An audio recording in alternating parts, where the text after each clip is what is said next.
Welcome to another video of question bank channel. আজকের ভিডিওতে আমরা 2024 সালের জুন মাসের সাম্প্রতিক সাধারণ জ্ঞান প্রশ্নোত্তরের তৃতীয় পর্ব নিয়ে আলোচনা করব। প্রতিযোগিতামূলক পরীক্ষাগুলোতে সাম্প্রতিক সাধারণ জ্ঞান প্রশ্নোত্তরের গুরুত্ব বিবেচনা করে আমরা প্রতি মাসের সাম্প্রতিক সাধারণ জ্ঞান প্রশ্নোত্তরগুলো কয়েকটি পর্বে আলোচনা করে থাকি।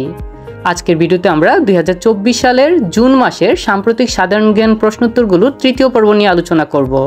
তাহলে চলুন আজকের ভিডিওটি শুরু করা যাক। প্রশ্ন 1, সম্প্রতি ইউটিউব ব্যবহারকারীদের জন্য কোন নতুন সুবিধা চালু করার ঘোষণা দিয়েছে? নোটস। সম্প্রতি ইউটিউব ব্যবহারকারীদের জন্য নতুন সুবিধা হিসেবে নোটস ব্যবহার করার ঘোষণা দিয়েছে। 2, সোনালী ব্যাংকের নতুন পরিচালক হিসেবে নিয়োগ পাওয়া ব্যক্তির নাম কি? মোহাম্মদ আবু ইউসুফ। সোনালী ব্যাংকের নতুন পরিচালক হিসেবে নিয়োগ পাওয়া ব্যক্তির নাম হলো মোহাম্মদ আবু ইউসুফ।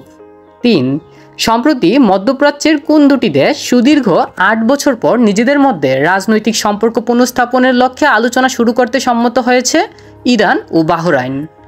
সম্প্রতি মধ্যপ্রাচ্যের ইরান ও বাহরাইন এই দুইটি দেশ সুদীর্ঘ 8 বছর পর নিজেদের মধ্যে রাজনৈতিক সম্পর্ক পুনঃস্থাপনের লক্ষ্যে আলোচনা শুরু করতে সম্মত হয়েছে। 4, সম্প্রতি রাশিয়ার নিয়ন্ত্রণাধীন মুসলিম অধ্যুষিত দাগেস্তানের কোন শহর দুটিতে ইহুদি ও খ্রিস্টানদের উপাসনালয়ে সন্ত্রাসী হামলা হয়? মাখাজকালা ও দেরভেস্ত। সম্প্রতি রাশিয়ার নিয়ন্ত্রণাধীন মুসলিম অধ্যুষিত দাগেস্তানের মাখাজকালা ও দেরভেস্ত এই দুটি শহরে ইহুদি ও খ্রিস্টানদের উপাসনালয়ে সন্ত্রাসী হামলা হয়। 5, সম্প্রতি বিশ্বে প্রথম কোন দেশের চিকিৎসকরা মৃগীজনিত খিঁচুনি নিয়ন্ত্রণে রোগীর মাথায় যন্ত্র স্থাপন করেছে? যুক্তরাজ্য। সম্প্রতি বিশ্বে প্রথম যুক্তরাজ্য দেশটি চিকিৎসকরা মৃগীজনিত খিঁচুনি নিয়ন্ত্রণে রোগীর মাথায় যন্ত্র স্থাপন করেছে। 6, সৌদি আরবের স্বাস্থ্য মন্ত্রণালয়ের তথ্যমতে এবছর হজ পালন করতে গিয়ে কতজন হজযাত্রীর মৃত্যু হয়েছে? 1301 জন। সৌদি আরবের স্বাস্থ্য মন্ত্রণালয়ের তথ্যমতে এবছর হজ পালন করতে গিয়ে মোট 1301 জন হজযাত্রীর মৃত্যু হয়েছে। 7, যুক্তরাজ্যে কবে আগাম জাতীয় নির্বাচন অনুষ্ঠিত হতে যাচ্ছে? 4 জুলাই 2024। যুক্তরাজ্যে আগামী 2024 সালের 4 জুলাই আগাম জাতীয় নির্বাচন অনুষ্ঠিত হতে যাচ্ছে। 8, বাংলাদেশের সবচেয়ে বেশি বাণিজ্য ঘাটতি রয়েছে কোন দেশের সাথে? চীন। বাংলাদেশের সবচেয়ে বেশি বাণিজ্য ঘাটতি রয়েছে চীন দেশটির সাথে। চীন দেশটির সাথে বাংলাদেশের বাণিজ্য ঘাটতির পরিমাণ হল প্রায় 17,149.2 মিলিয়ন মার্কিন ডলার।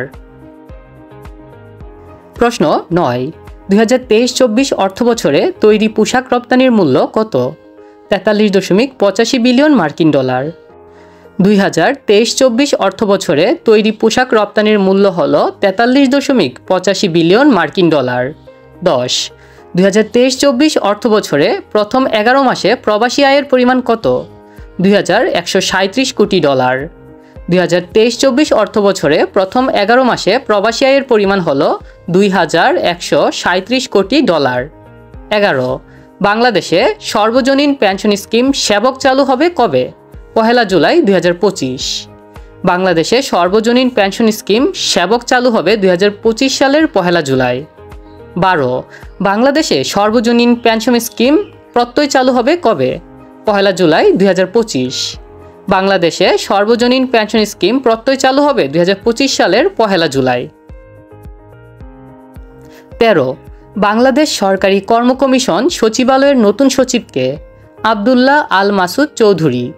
বাংলাদেশ সরকারি কর্ম কমিশন সচিবালয়ের নতুন সচিব হলেন আব্দুল্লাহ আল মাসুদ চৌধুরী। 14, সম্প্রতি উত্তর কোরিয়ার সফর শেষে রুশ প্রেসিডেন্ট ভ্লাদিমির পুতিন কোন দেশ সফর করেন? ভিয়েতনাম। সম্প্রতি উত্তর কোরিয়ার সফর শেষে রুশ প্রেসিডেন্ট ভ্লাদিমির পুতিন ভিয়েতনাম দেশটি সফর করেন। প্রশ্ন 15, সম্প্রতি ভারতের ধর্মশালায় তিব্বতের ধর্মগুরু দালাই লামার সঙ্গে কোন দেশের প্রতিনিধি দল সাক্ষাৎ করেছেন? যুক্তরাষ্ট্র। সম্প্রতি ভারতের ধর্মশালায় তিব্বতের ধর্মগুরু দালাই লামার সঙ্গে যুক্তরাষ্ট্রের প্রতিনিধি দল সাক্ষাৎ করেছেন। 16, সম্প্রতি কোন দেশটি চীনা কোস্টগার্ডকে জলদস্যুর সঙ্গে তুলনা করেছে? ফিলিপাইন। সম্প্রতি ফিলিপাইন দেশটি চীনা কোস্টগার্ডকে জলদস্যুর সঙ্গে তুলনা করেছে। আজকের ভিডিওতে আমরা 2024 সালের জুন মাসের সাম্প্রতিক সাধারণ জ্ঞানের তৃতীয় পর্বের মোট 16টি সাম্প্রতিক সাধারণ জ্ঞান প্রশ্নোত্তর নিয়ে আলোচনা করেছি। ভিডিওটি ভালো লেগে থাকলে কোশ্চেন ব্যাংক চ্যানেলটি সাবস্ক্রাইব করে আমাদের সাথেই থাকবেন। ভিডিওটি শেষ পর্যন্ত দেখার জন্য ধন্যবাদ।